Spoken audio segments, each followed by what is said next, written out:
अस्सलाम दोस्तों, मैं तेरा भरा मियां मोहम्मद वकील तो तुसीं देखदे पए लीगल साउंड पाकिस्तान। सानू जो प्राइस साइड ਦਾ ਨਵਾਂ ਬੋਰ ਹੁੰਦਾ ਪਿਆ, ਇਹਦੇ ਬਾਰੇ ਮੈਨੂੰ ਮਾਲੂਮ ਦੇਣੀ ਹੈ ਵੀ ਕਿੰਨੀ ਗਹਿਰਾਈ 'ਚ ਹੁੰਦਾ ਪਿਆ ਤੇ ਨਾਲ ਕਿਹੜੀ ਕਿਹੜੀ ਮੋਟਰ ਚੱਲਦੀ ਪਈ ਹੈ। ਸਭ ਤੋਂ ਪਹਿਲੇ ਤਾਂ ਕਿਸਾਨੀ ਜੋ ਬਿਜਲੀ ਦਾ ਬੰਦੋਬਸਤ ਕੀਤਾ ਗਿਆ ਹੈ, ਇਹ ਡੈਮੋ ਚੱਲਦੀ ਪਈ ਹੈ 30 kV ਦੀ ਹੈਗੀ ਜੇ MF 385 ਦੇ ਪਿੱਛੇ, क्योंकि बोर करने वाले दोस्तों का कहना है भी सानू बिजली लगातार चाहिए है तो तुम पता भी वादा भी बिजली का भरोसा को नहीं किसी वक्त भी जा सकती है। तो यह जनाब बोर है जी, चेक करो।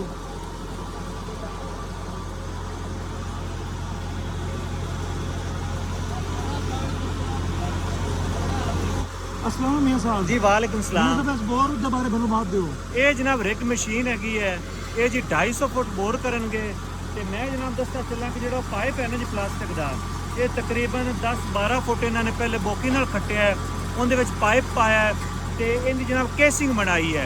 ਇਹਦੇ ਸਾਈਡਾਂ ਤੇ ਇਹਨਾਂ ਨੇ ਪਲਾਸਟਰ ਆਫ ਪੈਰਿਸ ਜਿਹੜਾ ਨਾ ਜੀ ਉਹ ਪਾਇਆ, ਉਹਨੂੰ ਜਨਾਬ ਘੋਲ ਕੇ ਇਹਦੇ ਵਿੱਚ ਪਾ ਦਿੱਤਾ ਹੈ ਤਾਂ ਕਿ ਕਿਉਂਕਿ ਜੀ ਇਹਨੇ ਮਸ਼ੀਨ ਇਹਦੇ ਵਿੱਚ ਚੱਲਣਾ ਹੈਗਾ। ਤੇ ਨਾਲ ਨਾਲ ਮੈਂ ਦੱਸਦਾ ਚੱਲਾਂ ਕਿ ਇਹਨਾਂ ਨੇ ਮੈਨੂੰ ਫੋਨ ਕੀਤਾ ਸੀ ਕਿ ਸਾਨੂੰ ਜਨਾਬ ਵੋਲਟੇਜ ਪੂਰੇ ਚਾਹੀਦੇ ਨੇ ਤੇ ਮੈਂ ਕਿਹਾ ਕਿ ਜਨਾਬ ਇੱਥੇ ਤਾਂ ਆਪਣੇ ਕੋਲ ਵੋਲਟੇਜ ਹੁੰਦੇ ਹੀ 160-70 ਨੇ। ਫਿਰ ਇਹਨਾਂ ਨੇ ਕਿਹਾ ਕਿ ਜਨਾਬ ਨਾਲ ਸਾਨੂੰ ਪਾਣੀ 2 ਪੰਪ ਚਾਹੀਦੇ ਨੇ ਤੇ ਮੈਂ ਕਿ ਜਨਾਬ ਉਹ ਅਲਕਰਮ ਦਾ 3 HP ਸਾਡੇ ਕੋਲ ਹੈਗਾ, ਉਹਦਾ ਤਾਂ ਜਨਾਬ ਕੋਈ ਸਾਨੀ ਨਹੀਂ ਹੈਗਾ। ਤੇ ਅਸਲ ਮਸਲਾ ਵੋਲਟੇਜ ਪੂਰੇ ਕਰਨਾ ਉਹ ਤੁਸੀਂ ਹੱਲ ਕੀਤਾ ਹੈਗਾ ਤੇ ਕਿਉਂਕਿ ਇਹ ਜਿਹੜੀਆਂ ਮੋਟਰਾਂ ਨੇ ਅੱਛਾ ਖਾਸਾ ਕਰੰਟ ਲੈਂਦੀਆਂ ਨੇ। ਇਹ ਜਨਾਬ ਰਿਗ ਮਸ਼ੀਨ ਚੱਲੇਗੀ। ਰਿਗ ਮਸ਼ੀਨ ਦਾ ਇੱਕ ਇਹ ਵੀ ਹੁੰਦਾ ਕਿ ਜਦੋਂ ਬੋਰਿੰਗ ਸਟਾਰਟ ਹੁੰਦੀ ਇਹਨੂੰ ਰੋਕ ਨਹੀਂ ਸਕਦੇ, ਇਹ 3-4 ਘੰਟੇ ਵਿੱਚ ਬੋਰ ਕਰਕੇ ਹੀ बोर करके बस करेंगे जी। गुड हो गया। आओ जी प्रोसेस बताइए ਤੁਹਾਨੂੰ।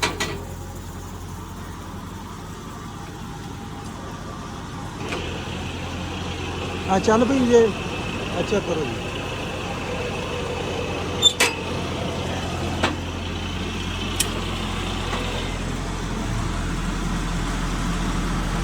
ਤੇ ਟੈਂਕ ਜਿਹੜਾ ਪਾਣੀ ਦਾ ਭਰ ਦਿੱਤਾ ਗਿਆ ਹੈ, ਇਹ ਪਾਣੀ ਇਹਦੇ ਵਿੱਚ ਜੀ ਘੁੰਮੇਗਾ। पानी का रंग तुम चेक कर लो, चेंज हो गया जी।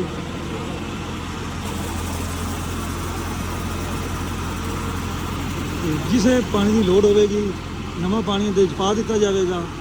2 इंच की डिलीवरी अलकरम कंपनी का पंप लगा हुआ सामने 3 HP का।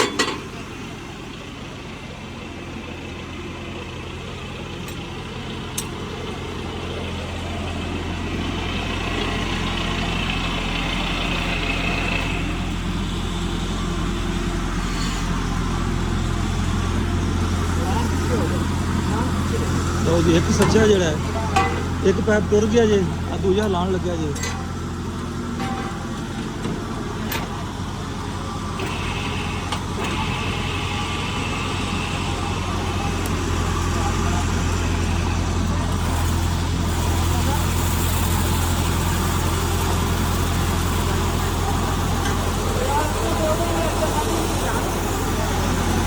पंप चला दिता गया है ਤੇ ਤਾਜ਼ਾ ਪਾਣੀ ਦੇ ਵਿੱਚ ਆਵੇਗਾ ਤੇ ਅਗਲਾ ਪਾਣੀ ਵਿੱਚ ਹੀ ਜਾ ਰਿਹਾ ਬੋਰ ਦੇ ਕੋਲ। ਜਨਾਬ ਉਹਨਾਂ ਬਿਜਲੀ ਸਿਸਟਮ ਰੱਖਿਆ ਹੋਇਆ ਹੈ, ਜਿਸ ਵੇਲੇ ਉਹਨਾਂ ਨੂੰ ਲੋੜ ਹੁੰਦੀ ਹੈ ਪੰਪ ਚਲਾ ਦਿੰਦੇ ਨੇ, ਲੇਕਿਨ ਪਾਣੀ ਦਾ ਪ੍ਰੈਸ਼ਰ ਚੈੱਕ ਕਰੋ, ਕਮਾਲ ਦਾ ਪ੍ਰੈਸ਼ਰ ਹੈ, ਜ਼ਬਰਦਸਤ।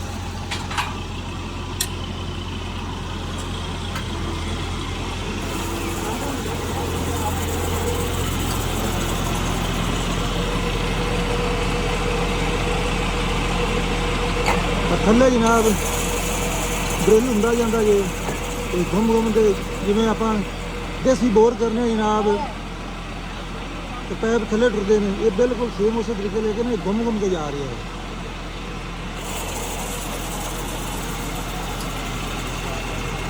क्या बात है, लेटेस्ट टेक्नोलॉजी है दोस्तों।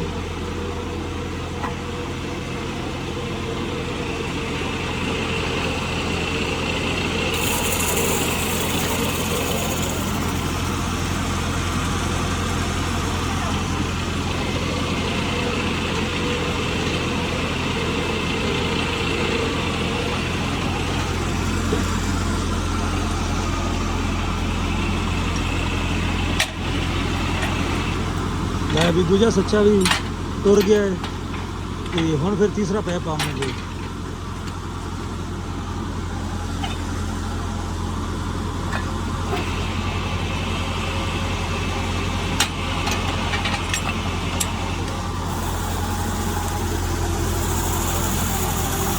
2 ਪੈਪ ਟੁੱਟ ਗਿਆ ਜੀ ਦੋਸਤੋ।